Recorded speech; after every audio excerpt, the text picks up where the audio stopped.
မင်္ဂလာပါကျွန်တော် grade 8 English သင်ကိုသိခဲ့ project 1ကြည့်အောင် project ရဲ့ထုံးစံအတိုင်းပေါ့တကယ်ချင်းတွေစုပေါင်းပြီးတော့လုပ်ရမယ်အတူတူစဉ်းစားကြရမယ်เนาะဖြစ်နိုင်တဲ့အဖြေတွေတစ်ခုထက်မကတော့ရှိနိုင်တာပေါ့ဒါလေးကျွန်တော်အတူတူကြည့်ကြမယ်ပထမဆုံးတစ်ခုပါခိုင်းထားတယ်လေ work in groups of 3 make questions using what where when who how long and how often to ask about one's daily routine look at the following pictures to help you work in groups of 3ဆို3ယောက်အဖွဲ့ဖွဲ့ပြီးအလုပ်လုပ်ရmake questions using what, where, when, who, how long, and how often. ဒီဥစ္စာတွေသုံးပြီးတော့မိခွန်းတွေလုပ်ရမယ်။ဘာလို့ဖို့လဲဆိုတော့ to ask about one's daily routine. တစ်စုံတစ်ယောက်ရဲ့နေ့စဉ်လုပ်ဆောင်မှုတွေအကြောင်းမေးဖို့အတွက်အားတွေသုံးရမယ်။ Look at the following pictures to help you. တင့်ကိုကူညီဖို့အောက်ပါပုံတွေကိုသုံးပါတဲ့။ဒါဆိုဒီမှာအောက်မှာပုံလေးတွေ့မယ်။နော်။ဒါလေးကြည့်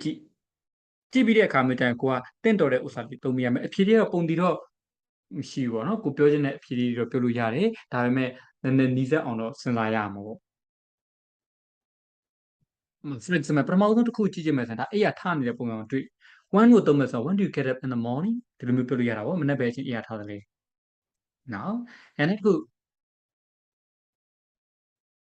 ပုံတစ်ခုကြတော့ဘာဖြစ်လဲဆိုရင်ဒီ9နာရီ 7 am ဒါမျိုးပြောထားတဲ့စားတောက်နေရာလေးတွေ့မယ်ဒါဆိုရင်ကိုကအချိန်ကိုမိလို့လည်းရတယ်နောက်တစ်ခုကဘာစားနေတယ်လဲမိလို့လည်းရfor example what do you usually have for breakfast မနက်စာအတွက်ဘာစားသလဲအဲ့လိုမပြောချင်ဘူးဆိုလဲ when do you have your breakfast မနက်စာဘယ်အချိန်မှာစားသလဲဒါမျိုးတွေပြောလို့ရရနော်အဲ့တော့အဖြေတွေက sample answers ဒီပဲဒီမှာပေးထားတဲ့အဖြေတွေက sample answers ပဲပေးထားမှာကိုကပုံဝင်ကြည့်ပြီးတော့ကိုပြောချင်တဲ့အဖြေပြောလို့ရနောက် number 3ဒါကိုကြည့်မယ်ဆိုရင်ဒါဒီဥစ္စာလေးကိုကြည့်မယ်ဆိုရင်ရေချိုးနေရအောင်တွေ့မှာပေါ့အဲ့ဒါဘယ်အချိန်ရေချိုးတယ်လို့မေးမယ်ဆိုတော့ when do you have a shower ဒါမျိုးမေးလို့ရnumber 4ဒါကြတော့ဒါကြိုးပွေးကလေးကိုလွယ်ထားတယ်အကြောင်းသွားနေရဒါတီးကြတယ်အကြောင်းသွားတာပေါ့when do you go to school ဘယ်အချိန်ကျောင်းသွားသလဲဒါမှမဟုတ် तू ကလမ်းလျှောက်နေတဲ့အချက်ကိုကြည့်ပြီးတော့ how do you go to school ကျောင်းဘယ်အချိန်သွားသလဲအဲ့လိုမှမပြောချင်ဘူးဆိုတော့ how long does it take you to get to school ကျောင်းသွားတာဘယ်လောက်ကြာသလဲဒါမှမဟုတ် who do you go to school with ဘယ်သူနဲ့ကျောင်းကိုသွားသလဲစသဖြင့်တင့်တော်တဲ့မေးခွန်းတွေကိုပြောချင်တဲ့ဥစ္စာလေးတွေမေးလို့ရတယ်တစ်ခုပဲပြောပါအများကြီးလည်းမပြောလို့ရနောက် number 5ဒါစာသင်ခန်းထဲမှာစာသင်နေရပြီပေါ့အဲ့တော့ဘယ်အချိန်စာသင်နေစတယ်လေဒီလိုမျိုးပြောလို့ရတယ် when does your school start ဒါမျိုးပေါ့ဘာမှမဟုတ် class teacher ကိုမေးချင်လည်းရ who is your class teacher ဒါဆိုရင်မရဘူးလားရတာပေါ့နောက်တစ်ခု 11:30 am မှာကျတော့သူကစားတောက်နေပြီစားတောက်နေဆိုဒီချိန်စားတဲ့ဥစ္စာ lunch ဖြစ်မှာပေါ့အချိန်ကိုမေးချင်တယ်ဆိုတော့ when do you have your lunch ဒါမှမဟုတ်ဘယ်နေရာမှာစားသလဲ canteen မှာစားသလား classroom ထဲမှာစားသလားအဲ့လိုနေရာတွေမေးချင်တယ်ဆိုရင် where do you have your lunch ဒါမျိုးမေးလို့ရတယ်တယောက်တည်းစားသလားတငယ်ချင်းတွေနဲ့စားသလားဆရာဆရာမတွေနဲ့စားသလားဒါမျိုးမေးချင်တယ်ဆိုရင်တော့ who do you have your lunch with စသဖြင့်သုံးလို့ရတယ်ကိုအဆင်ပြေမဲ့တစ်ခုယူပြီးဒီ point ကြောင်းသွားတာဆိုရင်ဒီ point ကြောင်းပြန်တာပေါ့ကျောင်းပြန်တဲ့အခါကျဘယ်ချိန်ကျောင်းပြီးသလဲ when did your school finish ဒါမျိုးပြောလို့ရတယ်ဒါမှမဟုတ် when do you get back home အိမ်ကိုဘယ်ချိန်ပြန်ရောက်သလဲဒါမျိုးပြောပေါ့နောက်တစ်ခုကဒီမှာဘောလုံးကစားနေတဲ့ပုံစံလေးတွေ့တယ်ဒါဆိုရင်သူ့ကိုမေးလို့ရတဲ့ဥစ္စာကတော့how often do you play football ဘယ်နှစ်ချိန်လောက်ကစားသလဲဒါ how often ကိုတောင်းလိုက်တာအဲ့လိုမှမဟုတ်ဘူးဆိုရင်လည်း what do you do in the evening ညနေခင်းမှာဘာလုပ်သလဲဒါတော့သူ့ရဲ့ activity ကိုမေးတာစသဖြင့်တင့်တော်တဲ့ဥစ္စာလေးကိုသုံးလို့ရတယ်6 p.m မှာကျတော့ဒါစားနေပြီဒါစားတော့ကျတော့ညစာဖြစ်သွားမယ်when do you usually have your dinner ညစာဘယ်ချိန်စားသလဲသူမေးလို့ရတယ်ဒါမှမဟုတ် who do you have your dinner with ဘယ်သူနဲ့စားသလဲဒီလိုမျိုးတွေမေးလို့ရနော်နောက်တစ်ခုကဒါ TV ကြည့်နေတဲ့ပုံစံ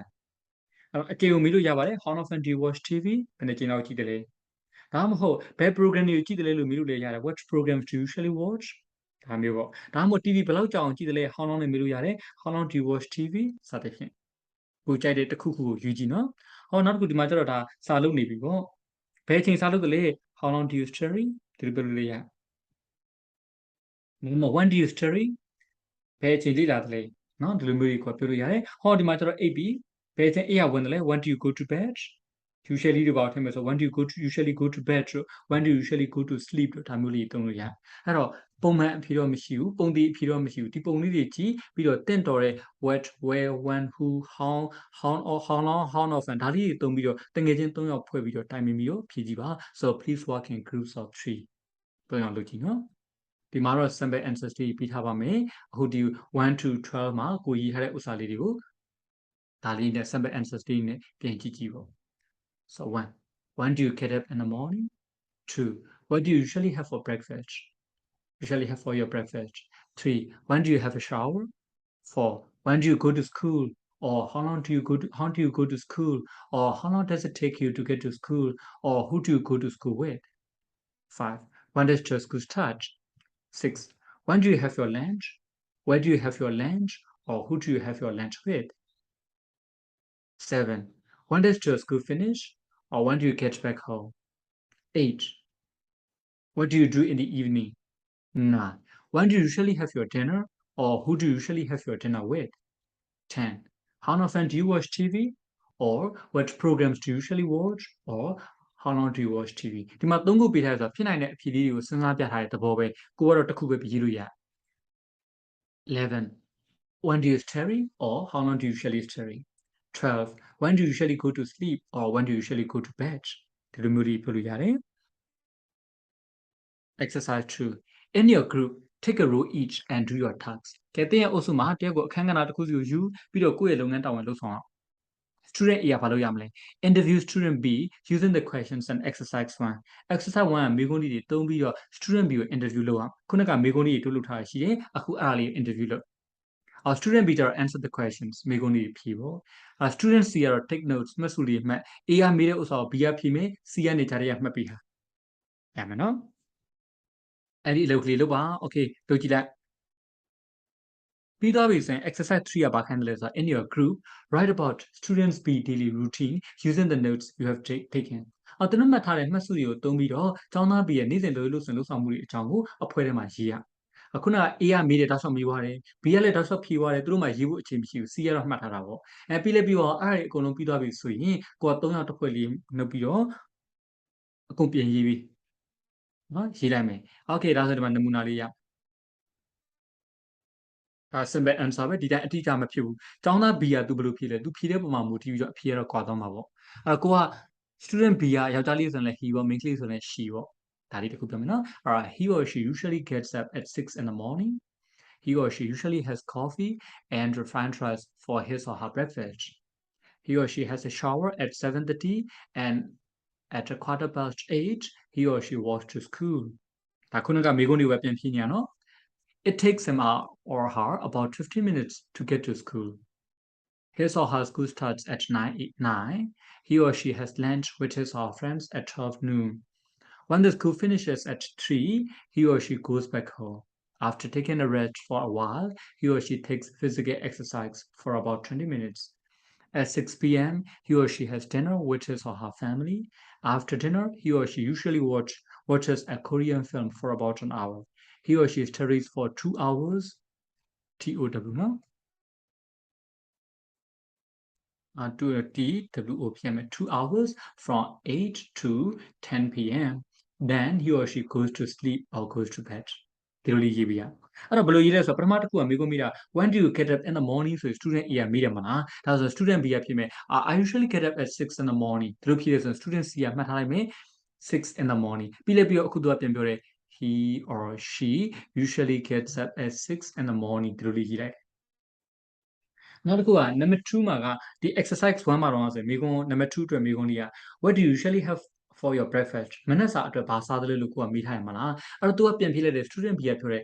I usually have coffee and french fries for my breakfast ဒါဆို student C ကမှတ်ထားတယ်သူတောက်တာက coffee and french fries ဒါစားတဲ့ဒါ breakfast အတွက်အခုပြင်ရေးတဲ့ခါကျတော့ he or she usually has coffee and french fries for his or her breakfast ဒီလိုမျိုးလေးတွေအမေးအဖြေလေးတွေကိုပြန်ပြီးတော့ရေးသွားတဲ့သဘောအဲ့တော့ဖြေတဲ့ပုံမှာမူတည်ပြီးတော့ तू ကအိပ်ရထားတာ6နာရီမှာထားတာမဟုတ်ဘဲနဲ့6:30မှာထားတယ်ဆိုရင်အဖြေကတစ်မျိုးဖြစ်သွားမယ်လေ he or she usually gets up at 6:30 in the morning လို့ဖြစ်သွားမှာပေါ့မနက်စာစားတဲ့အခါမှာ mohinga စားတယ်ဆိုရင်တော့ he or she usually has mohinga for his or her breakfast ဒီလိုမျိုးလေးဖြစ်သွားမယ်အဲ့တော့ဖြေတဲ့ပုံမှာမူတည်ပြီးဖြေလေးတွေပြောင်းလဲသွားမယ်နော်ဒါလေးတွေကိုကိုကတင့်တော့အောင်လို့ပြောင်းလဲပြီးတော့ရေးသွားပြီ exercise 4 report students B daily routine to the class ကျောင်းသား B ရဲ့နော်နေ့စဉ်တို့လုပ်ဆောင်မှုတွေကိုအတန်းကိုသတင်းပို့ပါ ask the class to guess who he or she is ပြီးတော့အဲ့ဒီသူဘယ်သူလဲဆိုတော့အတန်းကိုခံမှန်းခိုင်းပေါ့ဆိုလိုတာက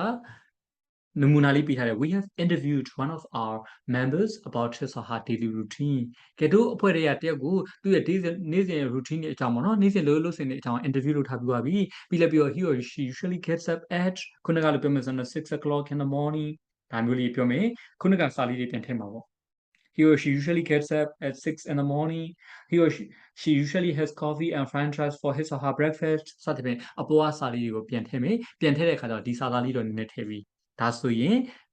အဲ့ဒါဘာလို့လဲယောက်ျားလေးလားမိန်းကလေးလားမပြောထားဘဲနဲ့ he or she ပြောထားတဲ့အတွက်ကြောင့်မလို့သူတို့စဉ်းစားတဲ့အခါမှာယောက်ျားလေးကိုလည်းစဉ်းစားရမယ်မိန်းကလေးကိုလည်းစဉ်းစားရမယ် daily routine နေနဲ့ကိုက်ညီတဲ့သူတစ်ယောက်ကိုရွေးနိုင်တယ်ဆိုရင်ဒါကိုပြောတာလည်းကောင်းတယ်သူတို့စဉ်းစားတာလည်းကောင်းတယ်ပေါ့အတန်းကိုခံမှန်းခိုင်းကြည့်လိုက်ဒီမှာတော့နမူနာလေးပေးထားတယ် We have interviewed one of our members about his or her daily routine ပြီးတော့မှခုနကအပေါ်စာပဲကလေးမှာကိုရေးထားတဲ့ဥစ္စာလေးကိုပြန်ထည့်ခုနကကိုကရေးပဲရေးရသေးတယ်လေအခုပြန်ထည့်ပြီးတော့ဖတ်ပြလိုက်မယ်အတန်းကိုခံမှန်းခိုင်းမယ် He or she usually gets up at 6 in the morning. He or she usually has coffee and fried rice for his or her breakfast. He or she has a shower at 7:30 and at 8:15 he or she walks to school. It takes him or her about 15 minutes to get to school. His or her school starts at 9. He or she has lunch with his or her friends at 12 noon. When the school finishes at 3, he or she goes back home. After taking a rest for a while, he or she takes physical exercise for about 20 minutes. At 6 p.m., he or she has dinner with his or her family. After dinner, he or she usually watches a Korean film for about an hour. He or she studies for 2 hours from 8 to 10 p.m. Then he or she goes to sleep or bed. Guess who he or she is. ဘယ်သူလဲဆိုတာခံမှန်းပေးပါဆိုပြီးတော့နောက်ဆုံးကထည့်လိုက်မယ်အဲ့တော့ကိုပြောတဲ့သူတယောက်ကကောင်မလေးတယောက်ရဲ့နာမည်ကမနှင်းစီဆိုတဲ့ကောင်မလေးတယောက်အကြောင်းပြောလို့ဆိုရင်ကျန်တဲ့သူတွေကအဲ့ဒီအကျင့်ကိုသိမယ်ဆိုရင်ဒါမနှင်းစီဒီလိုမျိုးပြောမယ်ဒါမှမဟုတ်ကဲထွန်းကိုကိုဆိုတဲ့ကောင်လေးတယောက်အကြောင်းပြောမယ်ဆိုရင်တကယ်ချင်းကြီးကတည်တယ်မဟုတ်ဟာထွန်းကိုကိုပြောတာဒီလိုမျိုးလေးသူတို့ပြောနိုင်တယ်ဆိုရင်ကိုရေးရလေကောင်းတယ်သူတို့ခံမှန်းတာလည်းကောင်းတယ်ပေါ့ဒီလိုမျိုးလေးပြောစရာကောင်းတဲ့ project တူလုပ်ကြည့်ပါဒါလို့ဆိုရင်သင်ခန်းစာကိုကောင်းကောင်းသိမယ်လို့မျှော်လင့်ပါတယ်အားလုံးကိုကျေးဇူးတင်ပါတယ်